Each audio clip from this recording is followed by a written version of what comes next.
ह्यांचं नाव कसं? बाळासाहेब बागुजी वैद्य. अच्छा. तर याच्यावर अगोदर दादा कापूस होता. हा 1.5 एकर क्षेत्र आहे. 19 क्विंटल कापूस 1.5 एकर 2 बॅग लागले. इथं 20 क्विंटल कापूस झाला. हे पान बसन जमीन आहे. पाणी आहे का असे सगळं पाणी येतं ह्या इथं. तर ह्या वर्षी आहे का ते पाणी दिसलंच नाही. म्हणजे बऱ्यापैकी पहिल्याच वर्षी निचरा क्षमता वाढली आणि आता त्याच्यानंतर कुठलीच काही न करता कट करून घेतलं आणि याच्यावर ही मका आहे आता. हा म्हणजे कापूस. हा कपाशी. हे कपाशी. हा खुंट बघा. आणि हा आता मका. काय पान आहे. हा कुठले मका जात कुठली? आडवंटा. किती कणसं अपेक्षित आहेत? 2 1 2 1 2. तर म्हणजे कापूस जो झाला तुम्हाला 1.5 एकरला किती झाला म्हणाले? 19 क्विंटल. 19 क्विंटल 1.5 एकरला झाला. आणि शेजारचे जे पारंपरिक आहे त्यांना पण असाच मोठ्या चांगला पिकला का? नाही, थोडा कमी पिकला त्याला. अच्छा. आता हा जो मका तुमचा एवढा म्हणजे मला सारखेपणा त्याच्यामध्ये आहे. रंगामध्ये कमी जास्तपणा नाही. संपूर्ण पान रुंदच्या रुंद. कुठे रोग रहित आहे. म्हणजे रोग कीड काही विशेष दिसत नाही. त्याला काय खूप फवारणी केल्यात का? नाही, एकच फवारणी केली फक्त आळीसाठी. हो का? हा, वरून. अच्छा. आणि आता तणनाशक मारलेलं आहे त्याच्यात खाली. थोडं पिवळं पडायला लागला आता. हो, तण पिवळं पडायला लागलं. कालच मारलं, काल परवा दिवशी. कोणचं? टिंजर. अच्छा. टिंजर मारलं म्हटल्यावर मका बी निघून जाईल. तरी नंतरच्या पिकाला सुद्धा अर्ध पीक तयार होईपर्यंत तण येत नाही. अच्छा. त्यावेळेस एकदम भारी उगलं जरा. पानाची कॅनोपी मस्त होती. जोमदार होता. जोमदार आला. उगवताना कोंबच जोमदार आला. हा फार महत्वाचा मुद्दा आहे. हा, मग त्यावेळेस पासूनच आमचं मन रमत गेलं. म्हणजे आणखीन थोडा वर आला का आणखीन खुश होता. इतर कापसापेक्षा हे कापूस एकदम एक क्वालिटीच वाटला आम्हाला. दुसरी गोष्ट सर, आमची जमीन आहे स्वप्नाटी थोडी. पान धरी म्हणजे पाणी धरती. त्याच्या अगोदर पीक असं पीक आलंच नव्हतं कोणतं. पाणी धरती. यावेळेस हे जे थोम आहे ना ते वर असल्यामुळं याला पाणी धरण्याचं प्रमाण काही वाटलं नाही. बरोबर. पाण्याचा निचरा झाला. हे 3-4 वर्षी कधीतरी आपल्याला रिपेअर करावं लागतं. बरोबर. म्हणजे तुम्हाला आता बेड हे पुढचे 20 वर्ष परत जमीन नांगरायची नाही. परत बेड करायचे नाही. बरोबर ना विठ्ठल? हा खर्च आपला वाचणार आहे. ह्याची गॅरंटी तुम्हाला ह्यांच्याकडनं मिळाली. म्हणून तुम्ही बेड केले. बरोबर की नाही? बेड करायची हिंमत का आपण करतो? एक तर पहिले ह्यांनी 2 वर्ष किती चूक केली आहे, का घोडचूक केली आहे, का फायदा झाला ते बघितलं. तो अनुभव घेतला. मग तुम्हाला हे सांगतायत की हे आता परत जमीन नांगरायची नाही. आता काल आम्ही रामचंद्र पुंडकडे गेलो होतो. त्यांचे बेड बरे फार सपाट झाले. त्यांनी त्या नालीमध्येच गहू लावलाय. काय पिक, अरे बापरे, जमीन इतकी भारी झाली त्यांची. त्या गव्हाच्या शेतामध्ये अंधारात त्यांनी गांडूळ दाखवले. माती म्हणजे अशी मस्त एकदम मऊ मऊ. आणि पाणी देऊन सुद्धा भरपूर दिवस झाले तरी एकदम छान ओलावा वापसा. हे तण जे आहे हे तण उपडलं.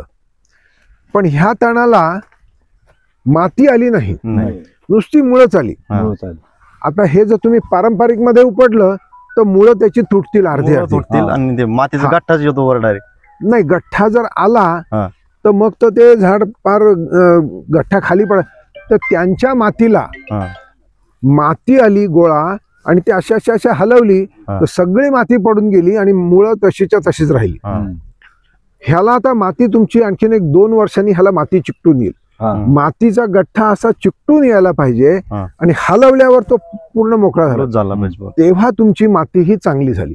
यांच्या शेतामध्ये आपण बघू जाऊन आता जेव्हा जाऊ तेव्हा ही जी गोष्ट आहे ही गोष्ट व्हायला पाहिजे. आता तुमची मुळं न तुटता मुळं आली व्यवस्थित आणि हे झालं म्हणजे तरी म्हणजे तुमचं पहिलं वर्ष आहे. माती अजून तयार होतीये. मातीची त्याला म्हणायचं कणरचना. ती मातीची कणरचना तयार होण्यासाठी मातीचा सेंद्रिय कर्ब वाढायला. सेंद्रिय कर्ब कसा वाढेल?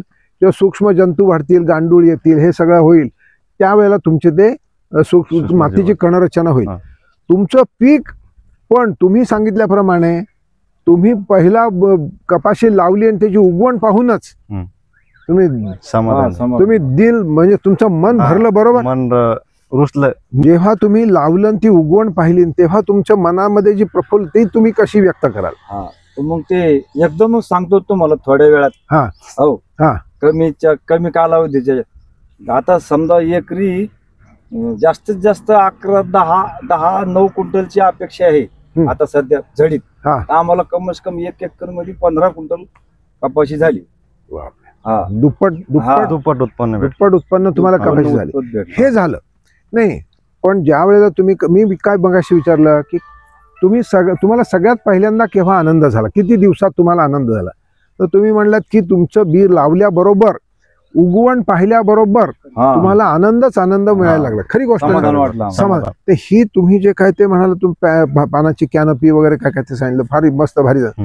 तो विषय मला वाटलं की बाबा हे जे कार्यक्रम आपल्याला ठरवणार दाखिला तो हा सक्सेसच होणार आहे बहुतेक. हे केव्हा कळलं?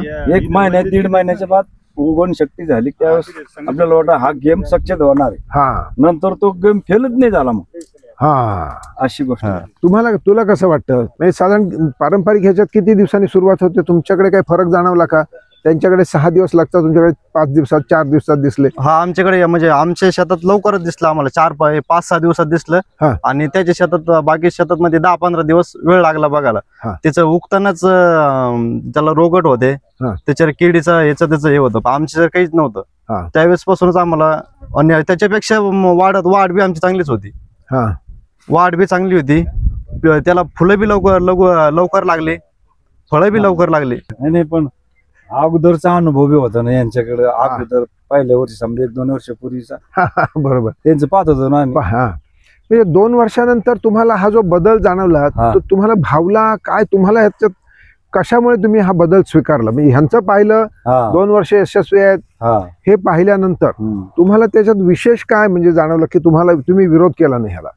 याच्यापासून फायदा आहे आपल्याला. असं काय फायदे आहेत? बरेचसे मशागतीचे फायदे नाही, मजुरी तुमची वाचली. हा तुम्हाला बैलाचं काम नाही पडेल सर याच्यात. बैलाचं काम नाही पडेल. 2-4 पाळ्या बस होते कापसाला.